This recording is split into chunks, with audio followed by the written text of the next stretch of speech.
Guys, this is your Yash भैया and welcome to my channel. तो आज हम क्लास 10 केमिस्ट्री के चैप्टर एसिड बेसिस सॉल्ट में से बेसिस टॉपिक को कवर करेंगे और हम इस लेक्चर में बेसिस की सभी प्रॉपर्टीज के बारे में और उनके टाइप्स के बारे में पढ़ेंगे। तो देर किस बात की है, चलो चांद सितारों शुरू करते हैं। देखो, सबसे पहली बात ये आती है कि बेसिस होते क्या हैं। तो ऐसे सब्सटेंसेस जो टेस्ट करने में कड़वे होते हैं, कड़वे यानी कि बिटर होते हैं और छूने में सोपी होते हैं, उन्हें हम बेसिस बोलते हैं। जैसे अगर आपने बेसिस को टेस्ट किया हो, आपने बेकिंग सोडा को कभी ना कभी टेस्ट किया होगा, तो हल्का कड़वा सा होता है। तो ऐसे जितने भी सब्सटेंसेस हैं जो कि टेस्ट में कड़वे हैं, बिटर हैं और उनका जो टेक्सचर है वो सोपी है, झाग झाग जैसा लगता है उनको छूने पे, ऐसे सब्सटेंसेस को हम बेसिस बोलते हैं। यही चीज लिखी है, bases are substances which are bitter in taste and soapy to touch.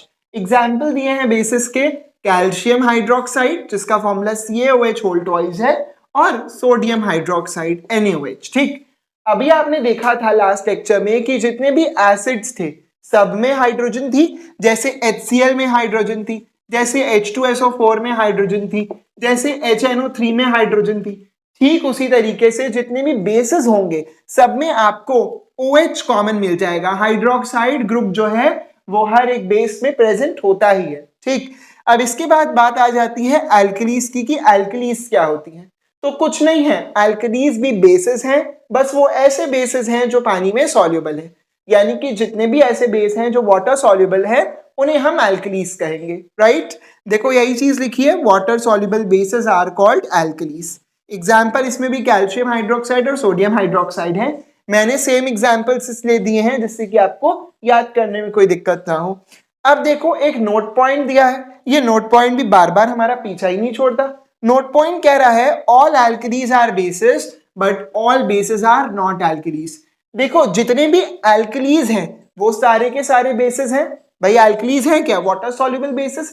तो अगर एल्कली है कोई भी सब्सटेंस तो वो एक बेस तो होगा ही, लेकिन इसका उल्टा जरूरी नहीं है। मतलब कि अगर कोई सब्सटेंस बेस है तो ये जरूरी नहीं है कि वो वाटर सॉल्युबल हो या ये जरूरी नहीं है कि वो एल्कली हो। राइट, इसके बाद देखो कह रहा है why do basis show their basic properties. अब बेसिस में ऐसा क्या है कि वो अपनी बेसिक प्रॉपर्टीज को शो करते हैं। याद करो, एसिड्स में मैंने बताया था कि एसिड्स को जब हम पानी में डालते हैं तो वो H+ आयन प्रोड्यूस करता है, जिसके कारण एसिडिक प्रॉपर्टीज को शो करते हैं। बेस में जस्ट उसका उल्टा है। बेस को जब हम पानी में डिसॉल्व करेंगे तो बेस हाइड्रोक्साइड ग्रुप को या हाइड्रोक्साइड आयन को प्रोड्यूस करेगा। ठीक, और इसी हाइड्रोक्साइड आयन के प्रोडक्शन के कारण बेस अपनी बेसिक प्रॉपर्टीज को शो करता है। यही लिखा है, all bases dissolve in water to produce hydroxide ions due to which bases show basic properties. ठीक, अब किस तरीके से हाइड्रोक्साइड आयंस प्रोड्यूस होंगे, देखो NaOH है, पानी में जाएगा तो Na+ और OH- का आयन प्रोड्यूस होगा। MgOH होल ट्वाइस है, पानी में जाएगा तो Mg2+ और OH- का आयन प्रोड्यूस होगा। AlOH whole thrice aluminium hydroxide है, ये पानी में जाएगा तो Al3+ और OH- का आयन प्रोड्यूस होगा। तो तुम देख सकते हो कि तीनों में एक चीज कॉमन है, वो है हाइड्रोक्साइड आयन का प्रोड्यूस होना, और यही हाइड्रोक्साइड आयन बेस को उसकी बेसिक प्रॉपर्टीज प्रदान करता है। अब ये सोच रहे होंगे कि यहाँ पर 2+ और 3+ कैसे आया। तो भाई मैग्नीशियम की वैलेंसी होती है 2+, ठीक है, एल्यूमिनियम की वैलेंसी होती है 3+, और वही चार्ज उसके सिर पे मैंने दिया है। बस आगे बढ़ते हैं और टाइप्स ऑफ बेसिस के बारे में समझ लेते हैं। तो हाँ भाई चांद सितारों, जैसा कि बोर्ड में दिख रहा होगा, बेसिस दो टाइप के होते हैं। पहले हैं स्ट्रॉन्ग बेसिस और दूसरे हैं वीक बेसिस। स्ट्रॉन्ग बेसिस क्या होते हैं, ऐसे बेसिस जिनको पानी में डालने पर large number of hydroxide ions produce होते हैं, वो स्ट्रॉन्ग बेसिस हैं। और वहीं ऐसे बेसिस जिनको पानी में डालने पर वो सिर्फ पार्शियली आयनाइज करते हैं और पार्शियली आयनाइज करके बहुत थोड़े से हाइड्रोक्साइड आयंस को प्रोड्यूस कर पाते हैं, उन्हें हम वीक बेसिस बोलते हैं। डेफिनेशन रीड कर लो, they get completely ionised in water to produce large number of hydroxide ions. वहीं इसमें लिखा है they get partially ionised in water to produce small amount of hydroxide ions. ठीक, एग्जाम्पल दिए हैं, जैसे सोडियम हाइड्रोक्साइड और पोटेशियम हाइड्रोक्साइड स्ट्रॉन्ग बेसिस हैं, वहीं पर calcium hydroxide, magnesium hydroxide, ammonium hydroxide weak bases है। देखो ना, मैग्नीशियम हाइड्रोक्साइड इतना वीक है कि हम लोग एसिडिटी के समय इसको कंज्यूम कर लेते हैं, इसी मैग्नीशियम हाइड्रोक्साइड का ही एक नाम मिल्क ऑफ मैग्नीशिया भी होता है। क्या होता है? Milk of magnesia. और जब किसी को एसिडिटी होती है तो उसको यही मिल्क ऑफ मैग्नीशिया दिया जाता है। ये बेस है, इसीलिए ये एसिड को न्यूट्रलाइज कर देता है, राइट। तो आप देख सकते हो अगर हम इसको खा पा रहे हैं, कंज्यूम कर पा रहे हैं, इसका मतलब कि ये वीक बेस होगा, राइट। चलो अब इसके बाद देखो बेसिस की कुछ प्रॉपर्टीज दी हुई हैं। तो पहली प्रॉपर्टी वही घिसी पिटी है कि बेसिस जो है बिटर इन टेस्ट होते हैं, कड़वे होते हैं। दूसरी प्रॉपर्टी भी आसान है कि बेसिस सोपी होते हैं, टच करो तो झाग झाग जैसा लगता है।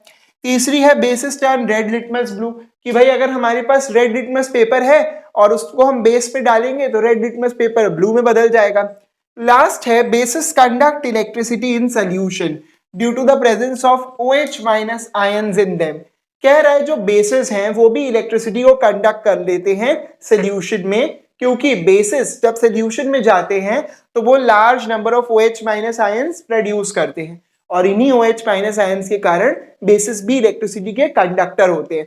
भाई पेपर में आ सकता है why do basis conduct electricity, तो आपको बताना पड़ेगा because basis have OH minus ions in them, that is why they conduct electricity. ठीक, चलिए नेक्स्ट प्रॉपर्टी देखते हैं। तो अब ध्यान से हमारी नेक्स्ट प्रॉपर्टी देखिए। नेक्स्ट प्रॉपर्टी में ये दिया है कि जब कोई भी बेस किसी भी मेटल से रिएक्ट करता है तो एज अ रिजल्ट सॉल्ट और हाइड्रोजन गैस बनती है, राइट। देखो यही चीज लिखी है, bases react with metals to give salt and hydrogen gas. Example से समझते हैं। मान लो बेस की जगह मैंने सोडियम हाइड्रोक्साइड लिया और मेटल की जगह मैंने जिंक ले लिया, तो जब ये रिएक्शन होगा तो Na2ZnO2 प्लस H2, ठीक है। और यहां पर ये जो Na2ZnO2 बना है इसका बहुत स्पेशल नाम है, इसको सोडियम जिंकेट बोलते हैं। क्या बोलते हैं? सोडियम जिंकेट, ठीक है। ये आपका इस चैप्टर का one of the most important reaction है, क्योंकि इसमें जो प्रोडक्ट बन रहा है वो थोड़ा सा स्पेशल है, इसकी नेमिंग करने का तरीका भी अलग है। तो ये वाला क्वेश्चन, ये वाला इक्वेशन बार बार आपके एग्जाम में पूछा जाता है। कैसे पूछा जाएगा? तो वो बताएगा कि भाई सोडियम हाइड्रोक्साइड का रिएक्शन जब हमने जिंक से कराया तो एक सॉल्ट X और एक गैस Y प्रोड्यूस हुई है, X और Y को आइडेंटिफाई करो। तो और इनका नाम भी बताओ, इनका फॉर्मूला भी बताओ, तो तभी तो बता पाओगे ना जब ये रिएक्शन याद होगी। तो इस रिएक्शन को अच्छे से मेमोराइज कर लेना। नेक्स्ट है हमारा वही कि हमारा एसिड बेस के साथ रिएक्ट करके सॉल्ट और वाटर देता है और इस रिएक्शन को हम न्यूट्रलाइजेशन रिएक्शन बोलते हैं। देखो यही चीज लिखी है कि एसिड जब बेस से रिएक्ट करेगा तो सॉल्ट और वाटर बनेगा। फॉर एग्जाम्पल जब NaOH का रिएक्शन HCl से होगा तो क्या होगा? NaCl बनेगा और साथ में H2O बन जाएगा। अब क्या इस रिएक्शन को याद करने की जरूरत है? नहीं। ये देखो, ये इधर का Na इधर के Cl से कंबाइन करके NaCl बनाता है, OH यहां बचा, H यहां बचा, मिलकर H2O बना लेंगे। तो आप चाहो तो अपने दिमाग से भी प्रोडक्ट बनाकर लिख सकते हो एग्जाम में, और नहीं तो फिर रटते रहो। कितने रिएक्शन रटोगे? तो जहां जहां समझ के काम हो जा रहा है वो ज्यादा अच्छा है। दूसरा देखो, NaOH का रिएक्शन सल्फ्यूरिक एसिड के साथ कराया है, तो यहां पर क्या बनेगा? ये Na और ये SO4 आपस में कंबाइन करेंगे तो Na2SO4 बनेगा और साथ में वाटर तो बनेगा ही बनेगा, ठीक। इसके बाद हमारी लास्ट प्रॉपर्टी है कि बेसेस नॉन मेटल ऑक्साइड्स के साथ रिएक्ट करके भी सॉल्ट और वाटर प्रोड्यूस करते हैं, ठीक। देखो यहां लिखा है कि जो बेस है वो नॉन मेटल ऑक्साइड के साथ रिएक्ट करेगा और सॉल्ट और वाटर बना देगा, ठीक। अब क्योंकि यहां पर देखो, यहां पर बेस के साथ एसिड है, दिख रहा है, और इसी एसिड की जगह इस इक्वेशन में हमने नॉन मेटल ऑक्साइड ले लिया है।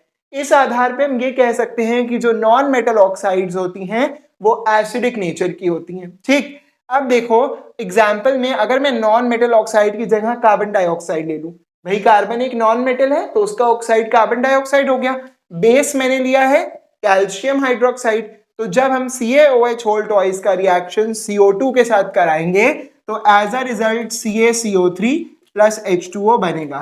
तो सॉल्ट मेरा बना कैल्शियम कार्बोनेट और साथ में वाटर बन गया, ठीक। तो बस बेसिस की प्रॉपर्टी यहीं खत्म होती हैं। वीडियो हेल्पफुल लगी हो तो वीडियो को लाइक, चैनल को सब्सक्राइब करिए, इक्वेशंस को जितना ज्यादा हो सके याद करिए।